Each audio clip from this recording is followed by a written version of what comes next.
খেলা খেলা। আজকে 3rd মার্চ, আমরা ফিরে যাচ্ছি শিটং থেকে আবার কলকাতায়। আজকে এনজেপি থেকে আমাদের বন্দে ভারত ট্রেন ঠিক দুপুর 3টে। সে কারণে একদম সময় নষ্ট না করে সকালবেলা তাড়াহুড়ো করে ঘুম থেকে উঠে আগেই প্যাক করে নিয়েছি নিজেদের লাগেজ।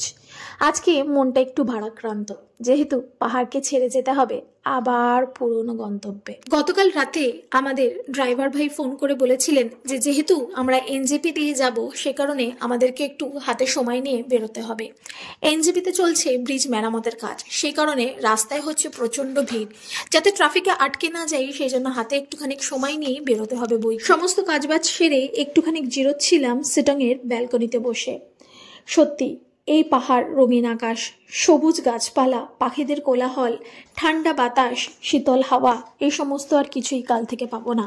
সেটা ভেবে মনটা সত্যি খুব খারাপ লাগছিল।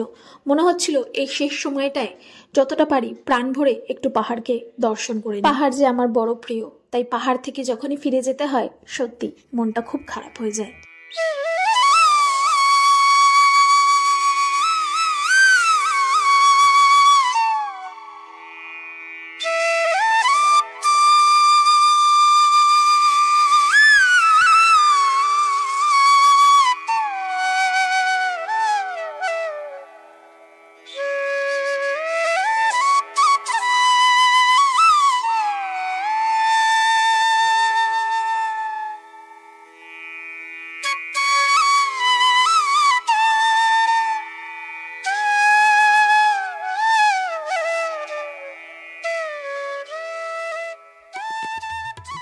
লাগেজপত্র সবকিছু নিচে নামিয়ে তারপর চলে গেছিলাম আমরা ব্রেকফাস্ট করতে।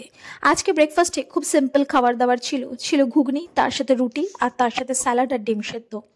তাড়াতাড়ি করে ব্রেকফাস্ট করে একটু আমাদের হোমস্টে কেয়ারটেকারের সাথে দেখা করে ঝটপট করে গাড়িতে উঠে বেরিয়ে পড়লাম এনজেপির উদ্দেশ্যে।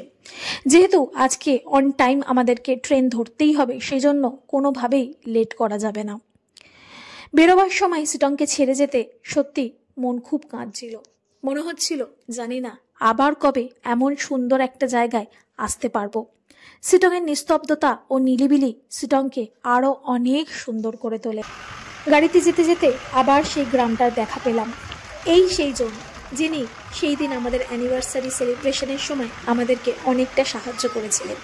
ইচ্ছে ছিল এনাদের ক্ষেত থেকেই অল্প কিছুটা সবজিও নিয়ে ফিরবো বাড়িতে, কিন্তু লাগেজ অনেক ভারী হওয়ার কারণে সে সমস্ত কিছু আমরা কিছুই নিতে পারলাম না। শুধু যাওয়ার সময় চোখ মেলে দেখে গেলাম শিটংয়ের এই ছোট্ট গ্রাম, আর অনুভব করলাম শিটংয়ের শীতল বাতাসকে।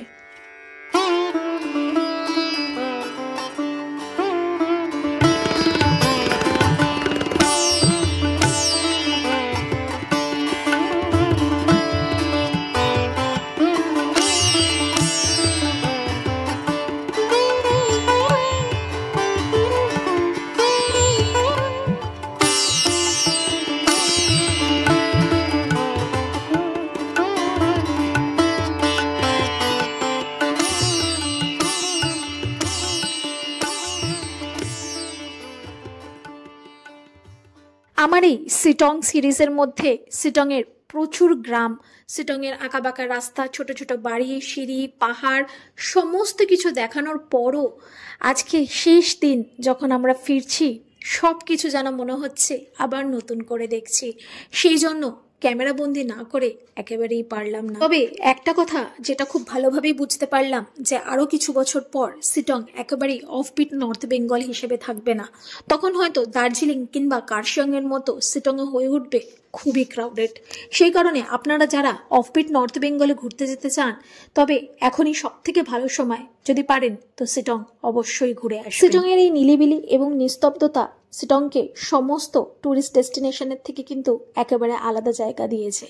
তবে ড্রাইভার ভাইয়ের সাথে গল্প করতে করতে আমরা চলে এলাম লাতপাঞ্চারের একদম শেষ ক্ষণে।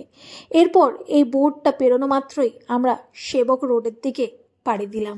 আপনারা যারা পাখি দেখতে বা পাখির ছবি তুলতে ভালোবাসেন, তারা কিন্তু অবশ্যই শিটংকে চুজ করতে পারেন, কারণ এখানে এত সমস্ত ভ্যারাইটির পাখি দেখা যায় যেগুলো আমি আগের আমার সিটং সিরিজে উল্লেখ করেছি। এখানে কিন্তু আপনারা আলাদা করে চাইলে গাইডও নিতে পারেন। তারা কিন্তু অতি অবশ্যই আপনাকে পাখির ছবি তোলাতে এবং সিটংয়ের পাখিদের ব্যাপারে জানান দেবে। প্রথম যেদিন এই রাস্তা দিয়ে আমরা পাড়ি দিয়েছিলাম সিটংয়ের দিকে, সূর্যোদয় দেখতে দেখতে মন একটু হলেও কেঁপে উঠেছিল রাস্তা দেখে। জানি না সিটংয়ের মেঠো পথ দিয়ে যাওয়ার সময় কি দুর্গতি আছে কপালে, তবে সিটংয়ের সৌন্দর্যতা আমাদের মনের মধ্যে ভয় একেবারেই টিকে থাকতে দেয়নি। তবে আজকে ফেরার সময় মনে হচ্ছিল ঠিক এমনটাই একটা জায়গা তো চেয়েছিলাম, এরকমই একটা পাহাড়ি গ্রামের খোঁজে এত দিন ছিলাম। আজকে সেই পাহাড়ি গ্রাম ছেড়ে আমরা চলে যাচ্ছি আবার নিজেদের গন্তব্যে। কোথাও না কোথাও মনের ভেতর একটু দুঃখ তো হচ্ছিল বটেই। অনেকটা রাস্তা অতিক্রম করার পর আমরাও নিজেরা একটুখানি টায়ার্ড হয়ে গেছিলাম। মনে হচ্ছিল রাস্তার একটা জায়গায় একটু দাঁড়িয়ে ফটো তুললে কেরম হয়। তখন আমাদের ড্রাইভার ভাই রেমন্ড আমাদেরকে এইরকম একটা সুন্দর জায়গায় দাঁড় করালো। সেখানে দাঁড়িয়ে প্রচুর তুললাম ফটো আর নিলাম কিছু ভিডিও ক্লিপস।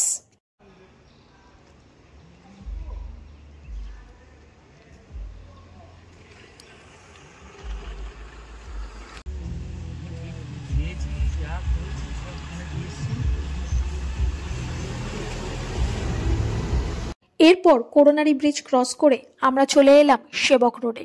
সেবক রোড দিয়ে যাওয়ার সময় পাশে দেখতে পেলাম সুন্দর বহমান তিস্তা নদী। তিস্তা নদী দেখে মনে ইচ্ছা হলো একটু যদি নেমে হাত আর পাটা ভেজাতে পারতাম, কিন্তু সেটা সম্ভব নয়, কারণ আমাদের কাছে সময় একেবারে লিমিটেড। তো ঝড়ের গতিতে গাড়ি ছোটালো আমাদের ড্রাইভার ভাই। যেতে যেতে উনি এটা বললেন যে এই সেবক রোড কিন্তু বর্ষাকালে ল্যান্ডস্লাইড প্রোন হয়ে যায়, সে কারণে বর্ষাকালে এই রাস্তা নাকি ওনারা অ্যাভয়েড করেন। সেক্ষেত্রে অন্য আরেকটি অল্টারনেটিভ রাস্তা সিটংয়ে থেকে এনজেপি এবং এনজেপি থেকে সিটং যাতায়াতের জন্য ইউজ করা হয়। বাই বাই, মিলতা হ্যায় ফির, বাই বাই। আঙ্কেলকে টাটা করে দে।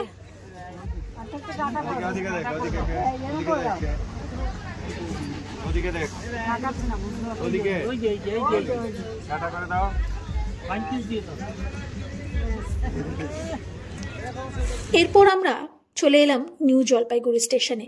আমরা কিন্তু সময়ের আগেই নিউ জলপাইগুড়ি স্টেশনে চলে এসেছিলাম। লাগছিল ভীষণ গরম।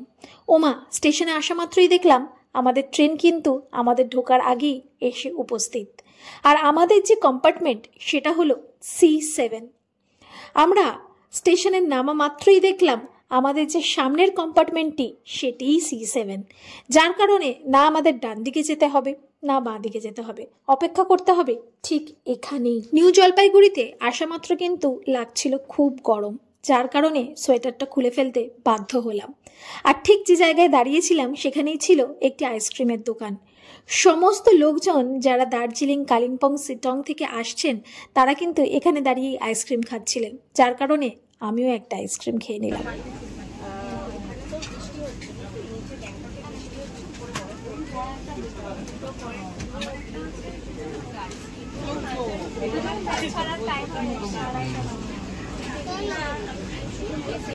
এরপর ট্রেন ছেড়ে দিল। ঘড়িতে তখন বাজে ঠিক দুপুর 3টে। একদম রাইট টাইমে কিন্তু বন্দে ভারত ডিপার্চার করে। বন্দে ভারতে এটা কিন্তু আমাদের ফার্স্ট টাইম এক্সপিরিয়েন্স। সে কারণে হাওড়া থেকে এনজেপি যাওয়ার সময় ঠিক যতটা এক্সাইটেড ছিলাম, এনজেপি থেকে হাওড়া যাওয়ার সময়ও কিন্তু আমরা ঠিক ততটাই এক্সাইটেড ছিলাম। এনজেপিতে যাওয়ার সময় আমাদের সিট পড়েছিল একটু সামনের দিকে, যার কারণে আমরা টেবিলটা পেয়েছিলাম, কিন্তু ফেরার সময় আমাদের সিট একটু পিছন দিকে হওয়ার কারণে আমরা অন্যান্য ফেসিলিটিস পেয়েছিলাম, যেরকম পা রাখার জায়গা ইত্যাদি। সন্ধে হতে না হতেই আমাদেরকে দিয়ে গেল ক্ষীরের প্যাকেট, আর তার সাথে ছিল চা বানানোর নানান রকম সরঞ্জাম। এর সাথে ছিল একটা স্যানিটাইজার আর ছিল ক্যারামেল পপকর্ন। প্রত্যেকটা খাবার কিন্তু খুব সুস্বাদু ছিল। তার সাথে দিয়েছিল রিয়েল ট্রপিকানা জুস, সাথে ছিল জ্যাম আর একটা কচুরি। কচুরিটা কিন্তু বেশ গরম ছিল, কিন্তু সত্যি কথা বলতে অন্যান্য খাবারগুলো ভালো লাগলেও কচুরিটা কিন্তু আমার একেবারেই ভালো লাগেনি। এই খাবারগুলো কিন্তু ঠিক যেরকম আগে দেওয়া হতো বন্দে ভারতে সেই রকমই এখনও দেওয়া হয়, এবং কোয়ালিটি যেরকম আগে দেওয়া হতো এখনও কিন্তু ওই একই কোয়ালিটি ট্রেনে মেনটেন করা হচ্ছে। কিন্তু মোরললেস খাবারগুলো বেশ ভালোই ছিল। এই বন্দে ভারতে কিন্তু জল দেওয়া হয়, সুতরাং জলের ক্রাইসিস কিন্তু আপনাদের একেবারেই হবে না। এরপর রাতের ডিনার চলে এসেছিল। ডিনারে ছিল ফুলকপি আলুর তরকারি, তার সাথে ছিল ডাল, ঝাল ঝাল পনিরের তরকারি, আর তার সাথে ছিল টক দই। এবার আমাদের খাবারে দিয়েছিল পরোটা আর ভাত দুটোই, কিন্তু আমরা যেহেতু ভাত খেতে খুব একটা ইন্টারেস্টেড ছিলাম না, সেজন্য ভাতটাকে চেঞ্জ করে আমরা কিন্তু পরোটা নিয়ে নিয়েছিলাম। আর তারপরে চলে এলো আমাদের ফেভারিট আইসক্রিম। আমাদের বন্দে ভারত স্টেশনে পৌঁছানোর কথা ছিল 10:30টায়, কিন্তু তখন বাজে ঘড়ির কাঁটায় ঠিক 10টা। আমরা পৌঁছে গেলাম হাওড়া স্টেশনে। আর এর সাথেই শেষ হলো আমাদের শিটংয়ের ট্রাভেল সিরিজ। আশা রাখছি আপনাদের এই সিরিজটি ভালো লেগেছে। দেখা হবে আবার নতুন একটা ট্রাভেল সিরিজে। ততক্ষণের জন্য বিদায় বন্ধু।